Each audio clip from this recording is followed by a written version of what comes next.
màu hơi lục chặt ơi màu hơi cô luôn đừng gặp tận chơi បាទគេលើកបដាអរគុណសន្តិភាពបាទមានសន្តិភាពមានកម្មវិធីប៉ុណ្ណឹងទូកបាទជួបជុំគ្នាចំពោះពេជ្របាទ070អរគុណណាស់បាទសន្តិភាពនេះហើយដែលឲ្យបងប្អូនអងនេះហើយប្រាប់ដំណឹងល្អចុះកុំអាលយើងនិយាយគូសិនគោលាន់ខ្សែទឹកខាងក្នុងខ្ចៅកងមាសបាទខ្សែទឹកខាងក្នុងឯកស្ថានពណ៌ក្រហមលាយបៃតងចោះ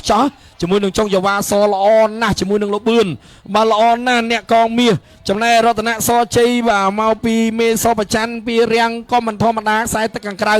កស្ថានពណ៌សដូចឈ្មោះបាទរតនៈសជ័យអូហូយកំពុងតែនាំមុខហើយតើយ៉ាងម៉េចដែរសម្រាប់លោកបឿននេះមកលេងគ្នាមុខវេទិកាកិត្តិយសមកល្អណាស់អត់ទាន់ដឹងគោលាន់អត់ចេញរបស់ចេញកំហុសមកកំហុសមួយមកល្អបាទនេះយ៉ាងម៉េចគោលាន់មកយាយអាចដល់ទេអត់ទាន់មិនទាន់ឡើ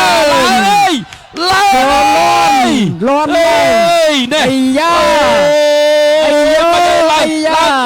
ឡើង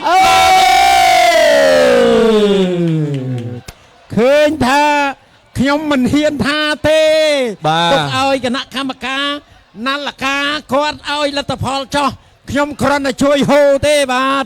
មិនទឹកមិនទួចមកថ្នាក់ដៃពីថ្នាក់ដៃបាទបើនិយាយភ្នែកទៅទេដែលយើងមើលមិនមែនជាជំនាញណាបាទយើងឃើញថាខាងក្នុងគាត់ដកបាទដល់ទីប៉ុន្តែនេះគ្រាន់តែជាការមើលឃើញព្រោះពួកខ្ញុំណែមើលទស្សនារូបភាពយឺតៗអូនេះបាទខាងក្នុងបាទឥឡូវយើងឃើញហើយនេះរូបភាពច្បាស់ណាបាទសម្រាប់ជើងមួយប៉ុន្តែចំពោះលបឿនទាំងពីរនេះល្អដូចគ្នាអូនចិត្តជើងមានអំណាងទៅតាមត្រឡប់ក្រោយវិញឥឡូវយើងមើលបាទខ្ញុំនឹងមើលជូនហើយនឹងអត្ថាធិប្បាយជូនឥឡូវនេះម្ដងទៀតក្រុមការងារយើងយឺតបំផុតដើម្បីប្រកាសសូមម្ដងទៀតរូបភាពយឺតបាទតាក់ទងនឹងការមកដល់ទីជាមួយគោលាន់ជាមួយនឹងរតនៈសជ័យណែមួយខ្ទង់ពីរខ្ទង់បីខ្ទង់គោលាន់បាទគាត់ដកទទួលបានជ័យជំនះ3ខ្ទង់បាទ